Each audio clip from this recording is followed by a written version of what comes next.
தற்போதைய அண்மை செய்தி. வங்கியில் பெரும் தொகையை கடன் பெற்று செலுத்தாதவர்கள் மீது வங்கி நிர்வாகம் எந்தவித நடவடிக்கையும் எடுக்கப்படுவதில்லை என்றும், சாதாரண மக்கள் மீது வங்கி நிர்வாகம் கடுமையான நடவடிக்கைகளை எடுப்பதாக உயர்நீதிமன்ற மதுரை கிளை தற்போது உத்தரவு ஒன்றை பிறப்பித்திருக்கிறது. இது தொடர்பான அண்மை செய்தியை பார்த்து கொண்டிருக்கிறோம். வங்கியில் பெரும் தொகையை கடன் பெற்று செலுத்தாதவர்கள் மீது வங்கி எந்த நடவடிக்கையும் எடுப்பதில்லை.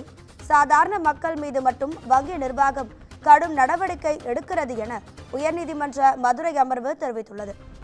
இது குறித்தான கூடுதல் தகவல்களை தருவதற்காக நமது செய்தியாளர் சிவகுமார் இணைப்பில் இருக்கிறார். சிவகுமார், வணக்கம். உங்க விரிவான தகவல்களை சொல்லுங்க.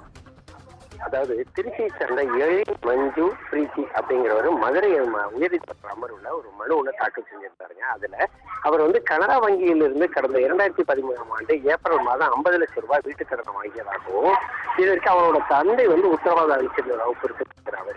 அவர் வாங்கின தவணை தொகையான 59,53,140 ரூபாய் மக்கள் செலுத்தி இருக்கிறேன். நிலுவைத் தொகை 41,44,113 ரூபாய் ஆக இருந்தது. இந்நிலையில வங்கியிலிருந்து எனக்கு அவருக்கு நோட்டீஸ் அனுப்பப்பட்டிருக்கிறதாகவும், அதுல அவரோட கணக்கு செயல்படாத கணக்கு, அதாவது என்பிஏ அப்படிங்கிறது அடிப்படையில் அறிவிக்கப்பட்டிருக்கிறதாக குறிப்பிடப்பட்டிருந்தது.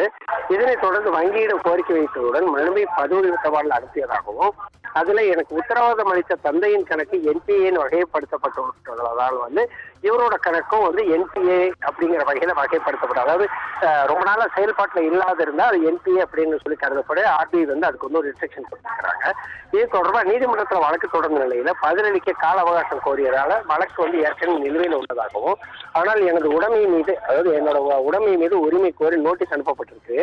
ஆகவே இந்த வழக்கு நிலுவையில் இருக்கும் வரை எனது உடைமையின் மீது உரிமை கோருவது தொடர்பாக கனரா வங்கி அனுப்பிய நோட்டீஸுக்கு இடைக்கால தடை விதிப்பதோடு அதனை சட்டவிரோதமானதுன்னு கூறி ரத்து செய்யணும் அப்படின்னு சொல்லி அவர் மனு விசாரிச்சிருந்தாரு, அவர் கூறியிருந்தாரு.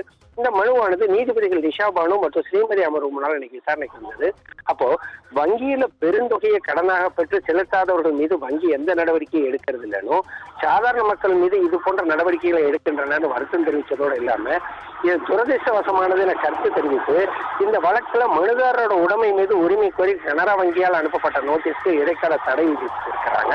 அதே மாதிரி கனரா வங்கியின் திருச்சி ராமலிங்க நகர் கிளையின் மேலாளர் வழக்கு தொடர்பா பதில் மனு தாக்கல் செய்ய உத்தரவிட்டு வழக்கு ஒத்தி வச்சிருக்கிறாங்க.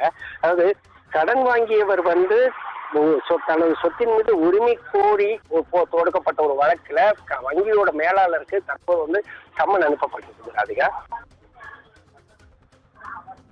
உங்க விரிவான தகவல்களுக்கு நன்றி சிவகுமார்.